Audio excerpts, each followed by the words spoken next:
Hello to you and a very warm welcome to day 2 of India Global Week. It's great to have you with us. I'm Ben Thompson and it's great to be back to guide you through some of the speeches, debate and discussion that are ahead on another packed agenda for this day 2. Now, you're absolutely spoilt for choice today. There are 3 streams running. You'll find those on the website, indiaglobalweek.com. The full agenda is there too, so please choose which sessions you think are most suitable and click around. I'd love you to stay with me all day, but I won't be offended if you want to go elsewhere. My colleague Edie Lush is over on stream B right now, and over on stream C is my colleague Priyanka Deo. So plenty of choice for you, lots of different sessions, lots of different speakers, so please do move around to find what is best for you. And if you really did need a reminder of the scale and the scope of this event, we've got some new numbers, confirmation that there are 69 countries participating, more than 10,000 people taking part right around the world. Our thanks, of course, to India Inc. for bringing all of us together and for organising such a stellar lineup of speakers and guests. It is no mean feat to organise that technically and logistically. Our thanks, of course, to Live Group for making all of this happen virtually. Normally, of course, we would meet in person, but we are doing it for the first time virtually, and all is passing off without a hitch. Now, of course, a reminder, if you want to get in touch with us, you can do. Make sure to use the hashtag #BeTheRevival. Lots of comments and discussion on there already. India Inc. also on Twitter is the place to find any highlights, any interviews or clips from the sessions that are going on.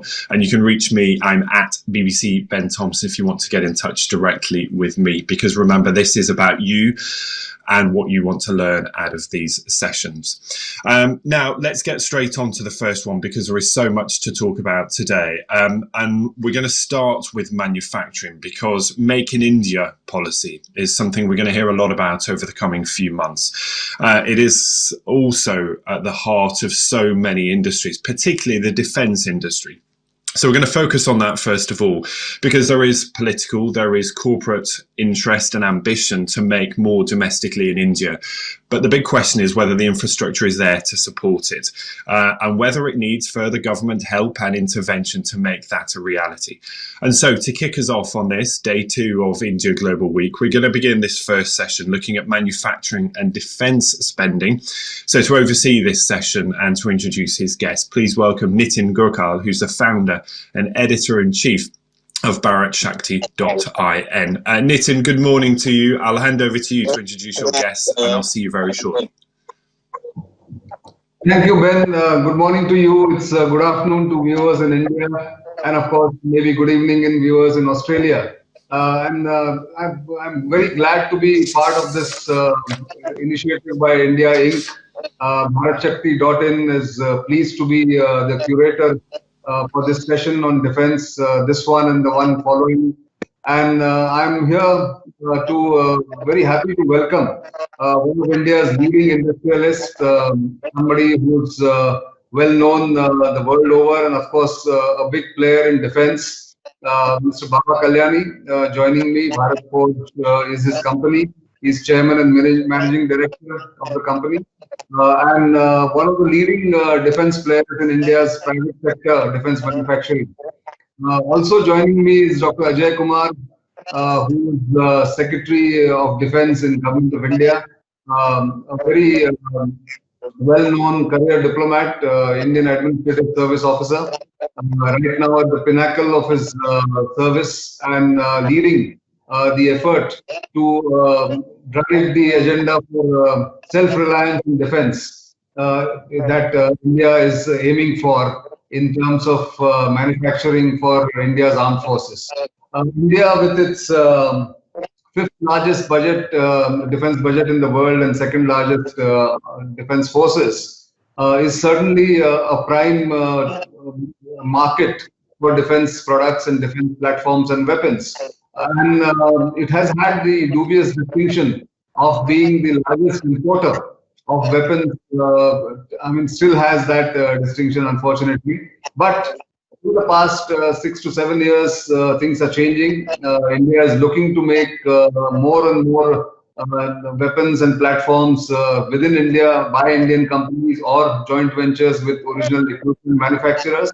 And of course, this year, the government of India has announced a slew of defense reforms, policy reforms, ranging from gradually banning imports of important items, corporatization of the ordnance factory boards, enhancing foreign direct investment in defense from 49% to 74%, and framing realistic PSQRs, the principles of the planning for defense purposes. So, in that context, it's important to know from two important players in defense. One, of course, Mr. Baba Kalyani and Mr. Ajay Kumar, both have a very important role to play. So, first to you, Dr. Ajay Kumar, if you've joined us.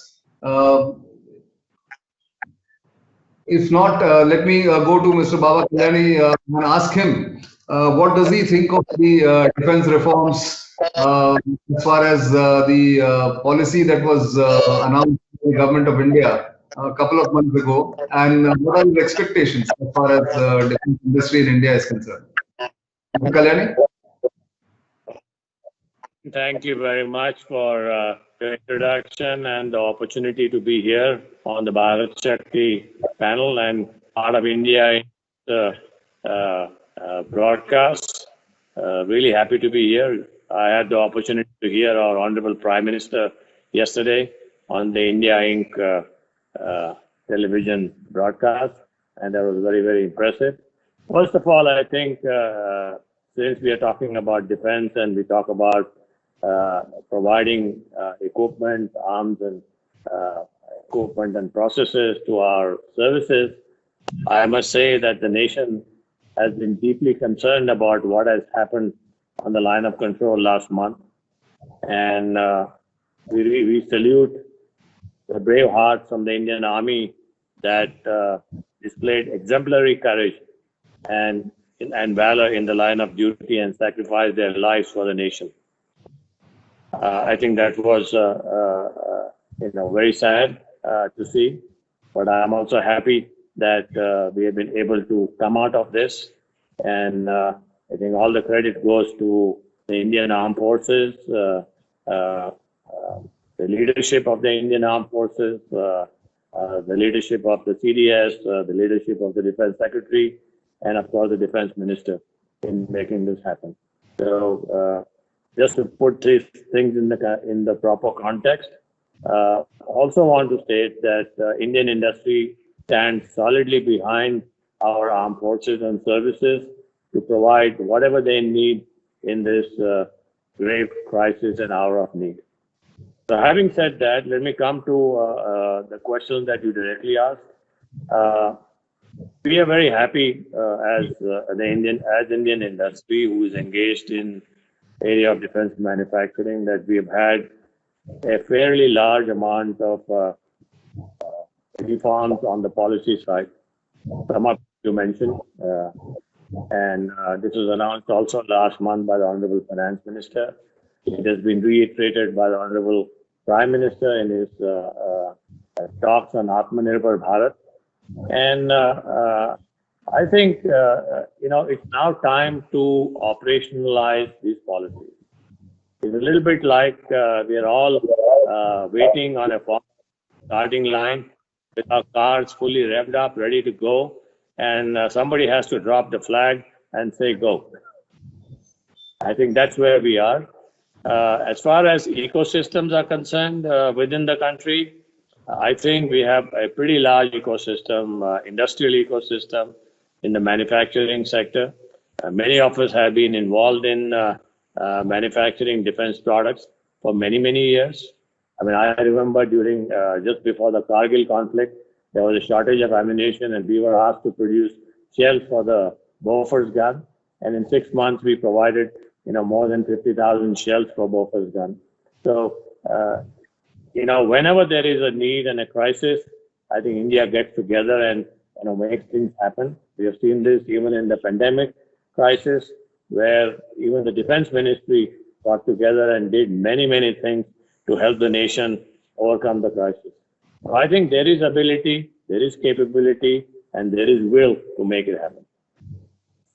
Well, that's great to know. And in fact, we've had a chat before this once about when the policy was announced, and you were quite happy about the policy itself.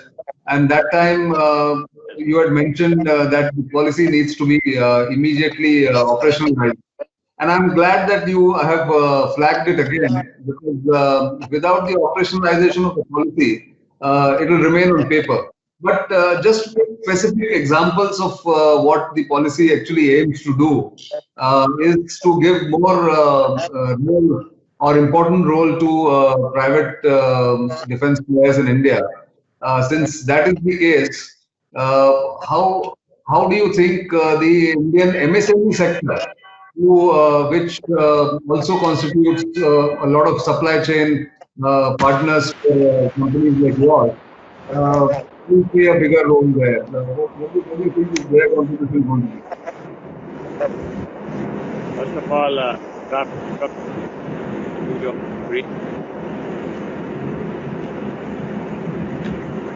I can see Dr. Ajay Kumar joining us here. My apologies for being late. There was some restriction in access from the ministry, so I had to rush home to get to this call, Oh, so nice of you to make that effort and come there. So I was speaking to Mr. Kalyani. I'll just finish his answer and then I'll come to you, Dr. Ajay Kumar. But welcome. Thank you very much. Thank you, and sorry for this delay. No problem. Mr. Kalyani, please go ahead. Yeah, you asked a question on the MSME side in terms of the policy. The way we look at the policy is there are certain amounts of capital goods platform that are, as per the policy, going to be made in India, where I think a lot of capability exists. And that's going to come out in the form of a list. Then there is obviously a lot of revenue items that can be made in India, which will also come out in the. And then there is a whole range of subsystems, components, service items that are required to keep our main equipments and main weapons and weapon systems battle ready. That will come out in the list. So I think today a large amount of Indian industry has been a supplier to the OEMs in India, which is largely our OFB or port plants as well as the PSUs. And some of us have also taken initiatives to create the capability to become an OEM ourselves. Now, in all this, the role of MSMEs is almost 30 to 40%. Because without MSMEs, you really can't build a system. I'll give you a simple example. We are building artillery guns, a 155, 52 caliber gun. This is about 5,500 components in this gun. Of course, the main components are the ordnance, the barrel, the breech, the carriage, etc. But apart from that, there are more than 5,000 components, and almost 60% of these components, and they're all precision components, small components. 60% of these components come from the local technocrat MSMEs that are around.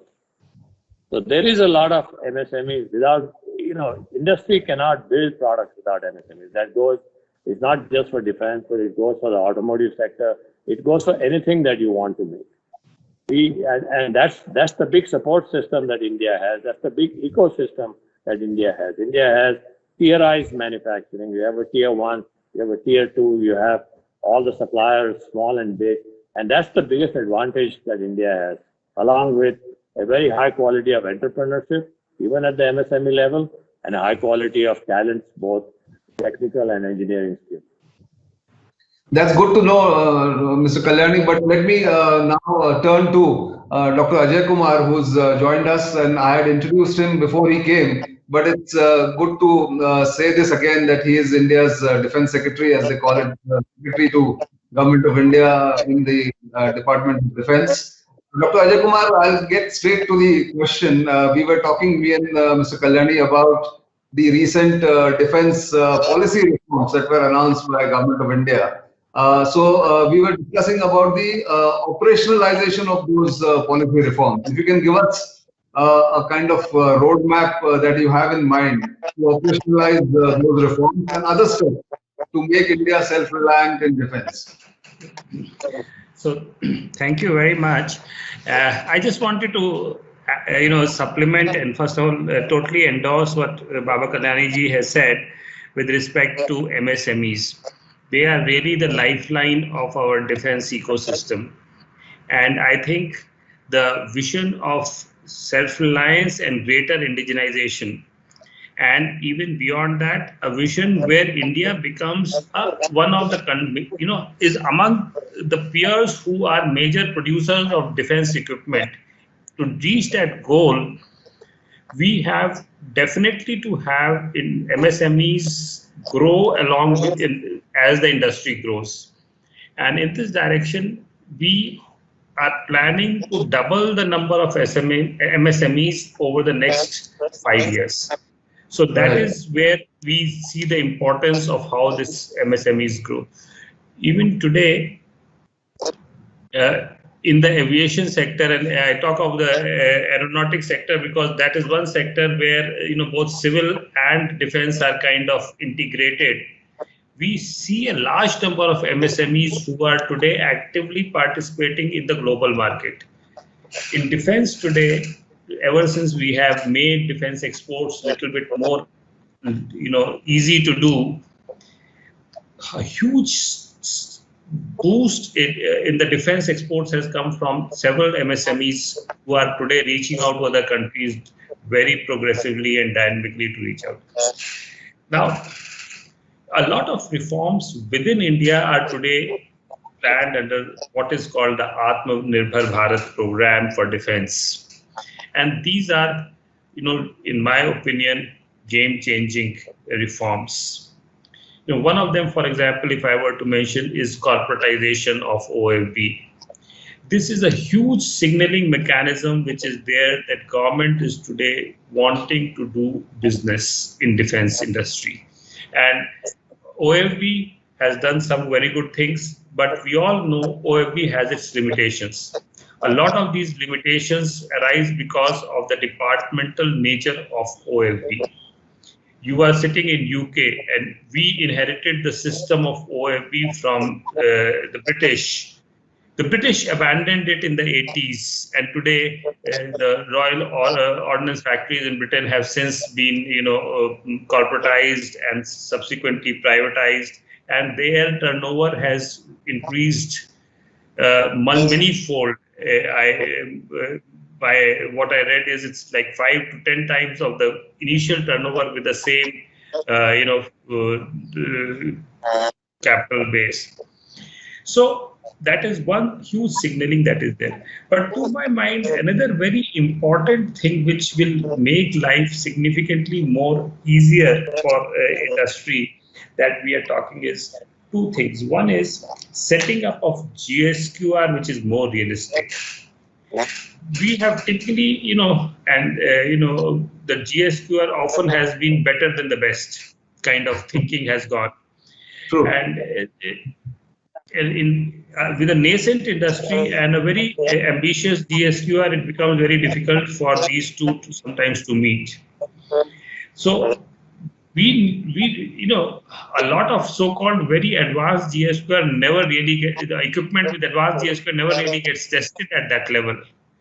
The level of operation actually is at a much lower level. If you are buying an ammunition which is required at 650 millimeter, you never actually use it for 650 millimeter, but you are actually keeping it 650 millimeter in the preparation of a worse scenario.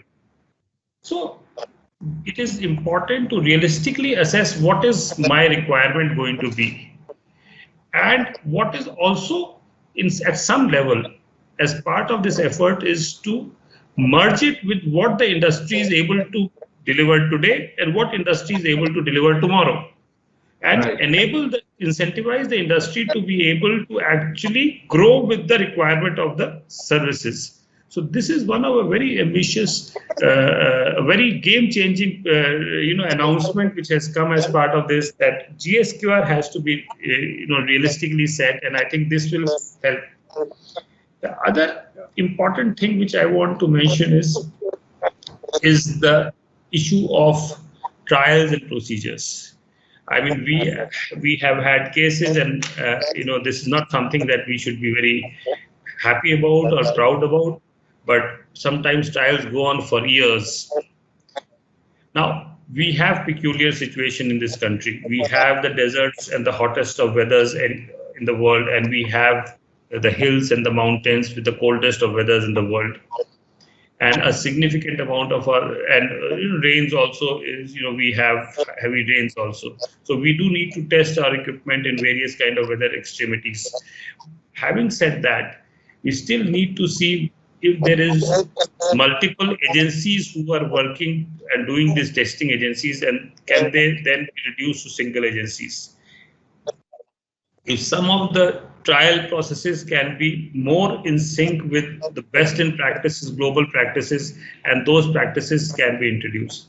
So streamlining the test and trial procedure. For a public sector organization, it is okay, it is built in the cost because they work on a cost plus basis. Right. But for an industry, when the trial goes for 5 years, he's spent more money on trials than on the actual production of the equipment. Yes. And therefore it becomes viable. So these two things will help in a big way for the industry to grow in the country with respect to... Very important points, Dr. Ajay Kumar, but let me bring in Mr. Kalyani here for a bit and ask him, Mr. Kalyani, what the Defense Secretary has just said. Would you agree that these are some things that the industry would welcome, and they would want to sort of operationalize and implement these reforms forthwith to make it more efficient, the kind of delivery that the private sector in defense in India can do? Mr. Kalyani? Absolutely. I mean, I totally agree with Dr. Ajay Kumar. I think he has touched on two very important issues. One with the GSQR related issue, the qualitative requirements that are put on systems, weapons, items, ammunition, whatever it is. Second is on how do we make the trial procedure a lot more simpler. I think one of the things that I would suggest to make trial procedures a lot more simpler. I think it is well known that in India, as the Secretary said, we have very different climatic conditions in different parts of the country. We are fighting, or we have to be ready for a two-front war, as we have witnessed in the last month. And therefore, you have to have trials. But what we can do is to use some kind of parallel processing in the case of trials. We do a summer trial somewhere, a trial somewhere. We do a assisted trial once, then we do a user trial once. I think a parallel processing where what takes 3 years can be encapsulated in less than 1 year will help a lot. Second, there is a lot of technology for simulation today. You can do computer simulation for almost anything. Of course, it doesn't mean that you can replace trials with computer simulation, but you can get pretty close to your anticipated results and then check with the trials whether are you getting close to your simulated results. This will also help us reduce. I think reducing the period is a very key element. The third key element that we as industry would like to see is, what are the items, this so-called negative list that we've been talking about. We need to see this in black and white because we can start planning for that. Because today we informally know this, that, and the other. I think, I've had several conversations with Secretary on this issue in the past. But I think this now needs to be in the public domain, because then all the energies of the private sector or the public sector will go towards those kind of products, and that whole development process will begin in right early. That's correct. In fact, Mr. Dr. Ajay Kumar, I think over to you about what Mr. Kalyani said about making the negative list or the ban on import list public quickly, and maybe give a roadmap so that the industry can then start planning for its development and manufacturing. Can you give us some idea where is it headed? Yeah. So, we are very keen that we should have the first negative list announced as soon as possible. And extensive discussions are going on between the services, the Defense DRDO, the Defense Production Department, and the Department of Military Affairs. And my understanding, based on discussions, is that we will see the first list. So what we are telling is there are certain things on which it may take a little longer to come up with, to take a final call, but we have decided that we need not wait for all the items to get finalized. So whatever gets finalized can keep coming in tranches, and we should expect the first list to come out pretty shortly. While this will be definitely, this is also alongside, I would like to mention that we are also giving an encouraging incentive to foreign OEMs to come in on a level playing field. And, FDI is being increased to 74%, which has been a long-standing demand from the foreign OEM that if you want, make in India. So I think it's something for the local industry. It's something for the foreign OEMs that as long as they that gives them an equal opportunity to come and participate in the Indian market as well as export from India. Right. So last question to you and Mr. Kalyani, just 1 minute for that, the answer. When you look ahead, what do you see? A bright future, a mild future, or a kind of a gloomy scenario as far as defense industry is concerned? I look at an extremely bright future. As the Honorable Prime Minister said yesterday in the India Inc. Address, he said, India has the capability to rejuvenate and reform the entire global economy. And I think he's extremely right. And I just want to take one more minute on this. His vision of taking the Indian economy from a $3 trillion economy to a $5 trillion economy by 2025-26. It may be only looking like $2 trillion extra, but it adds double of that to the global economy. It creates an engine of growth for the global economy. And the best example of reform and rejuvenate is what Dr. Ajay Kumar has been doing as Defense Secretary.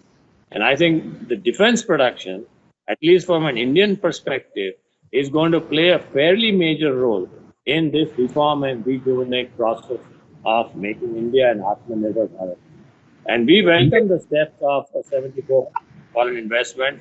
In the automotive component sector, there has been 100% foreign investment for many years. And we have never been afraid of that. We are happy to compete with that on our own terms. And I think we will compete and we will win.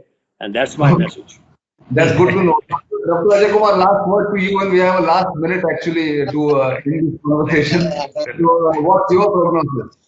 I think all I want to say is I think government for the first time is determined for reforms in defense production or defense industry in this country.